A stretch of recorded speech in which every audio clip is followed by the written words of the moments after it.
Hi, I'm Tim Roble, and welcome to another episode of Adventure Athlete.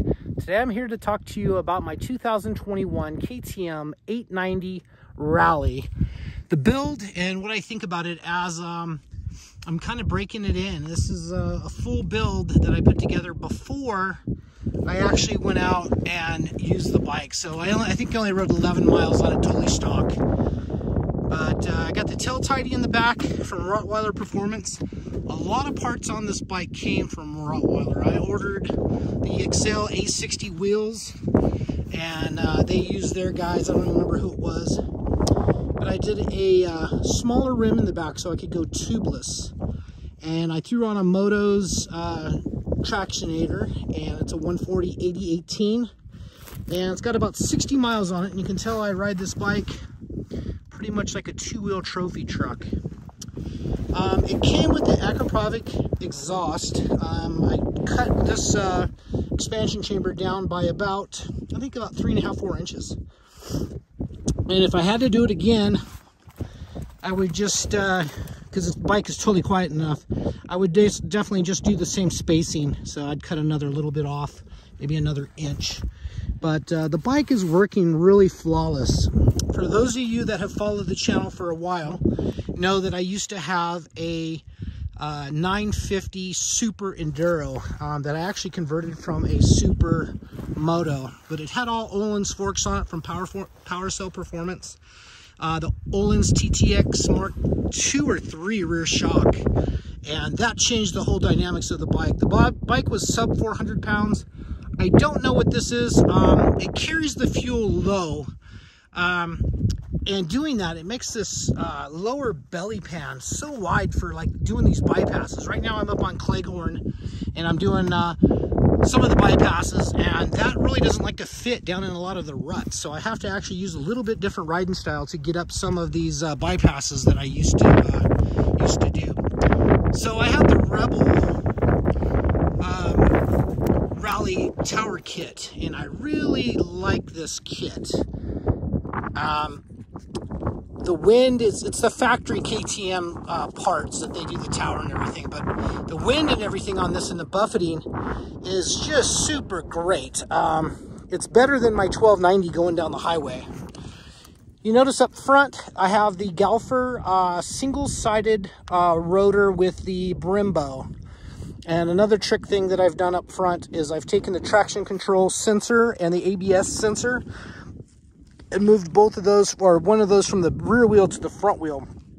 So there's two sensors on this front wheel, and it's actually tucked right here. There's actually a bolt and a place to do it pretty efficient. I think I'm going to space that in just a little bit more because it's got about, I don't know, a little over a 1/4 inch clearance, and it could probably be closer to do a better reading. But I have no traction control, no ABS on the bike. Absolutely love it. I'm running the Power Commander 5 as well as Auto Tune, and then I got their little, I don't know what they call this, a module or a pod that shows you what's going on with the Auto Tune.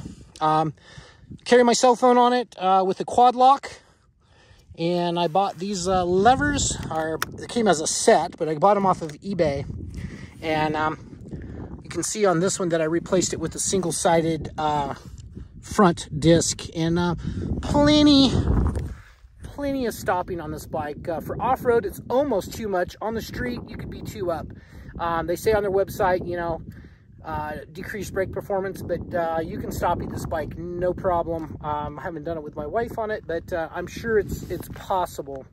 That being said, talking about stoppies, I'm running the Golden Tire Fatty, and this is the 2-ply up front, and that's not the right choice for this bike. Bike's too heavy for the 2-ply. You need the 4-ply. So if you're gonna buy, word of advice, buy that. I had that on the shelf. I thought I would put it on. That's probably going to go on my 701 Rally, and I think I'm going to try the Moto's Rally. It's a pretty aggressive, heavy carcass. You could probably ride the thing flat with the tubeless system in it and make your way back. This bike came factory with the Rally pegs on it, and when you're riding this bike, this is really the two-wheel trophy truck of motorcycles. You kind of steer the bike with the rear end, and that's why the tire goes through so much. But I find the bike is falling into the corners nice. I'm able to get nice drifts out. I'm still learning the motorcycle. That being said, looking down, I'm looking at this trans saver, and I've actually felt that work a couple times. That came right off of Rottweiler's website, as well as AXP skid plate. And then I am running a Recluse auto clutch in this. I haven't really gotten into the technical stuff a bunch on this motorcycle, but I'm going to say that I think the Recluse is a nice addition. It allows you to ride a little bit more confidence, knowing that you're not going to stall. And when you're in the technical stuff and you're having a hard time hooking up in first gear, you can click second and that auto clutch will kind of take over and actually do a better job of modulating the clutch than I can. Coming from trials, clutch modulation is something that I'm big on, but I really like this for this big motorcycle. Phenomenal. How do I compare this compared to my 950 Super Enduro with Olin suspension? I had the Rottweiler intake on it, or air cleaner intake system. So how would I compare these two motorcycles?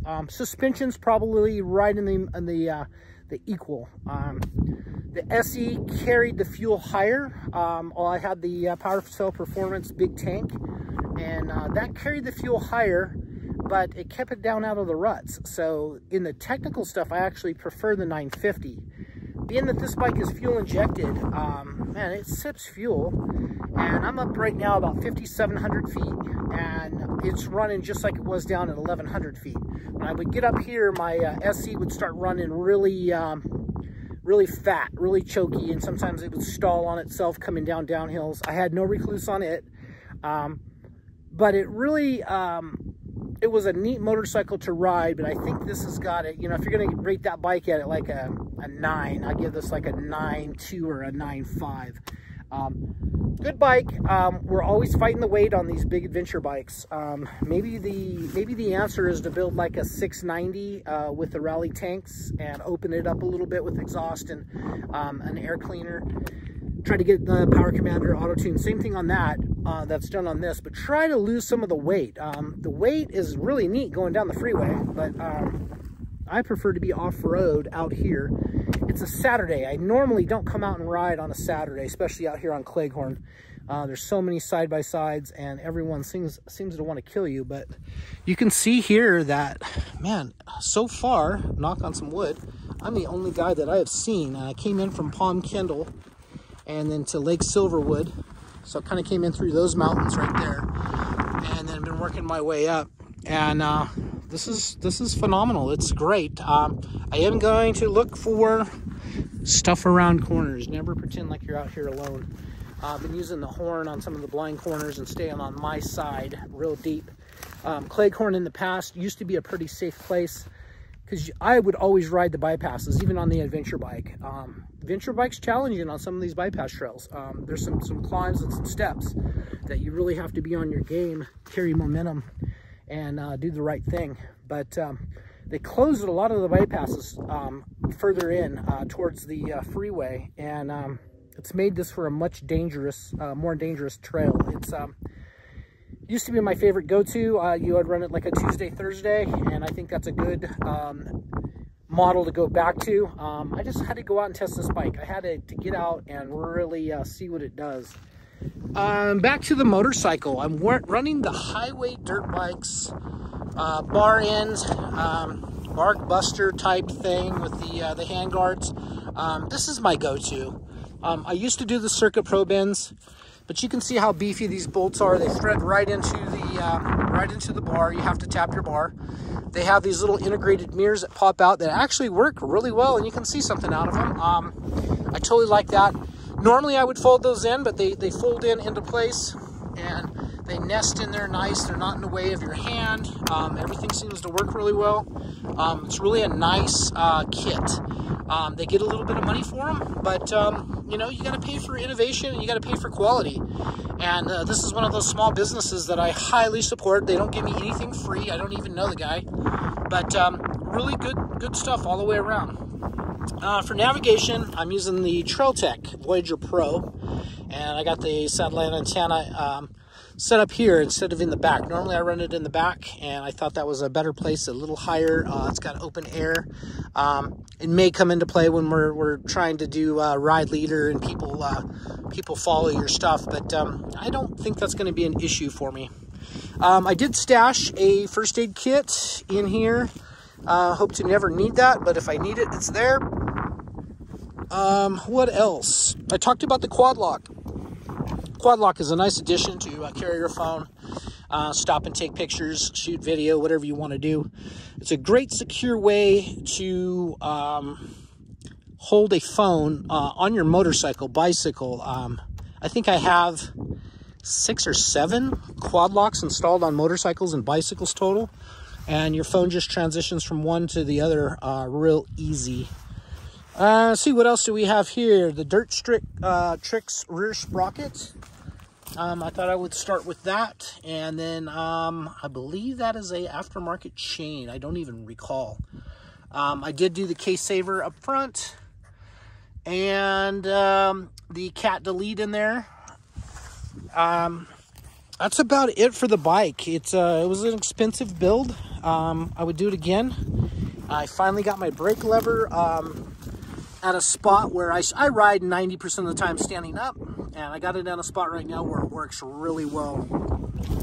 So that's gonna be it for now. Like, you guys got any questions or anything on this, let me know.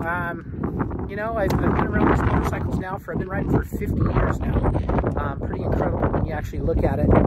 But yeah, 50 years worth of riding. I think I'm up at like 71 motorcycles now. By no means does it make me an expert, but it makes me very well versed in different motorcycles and being in the industry for so many years.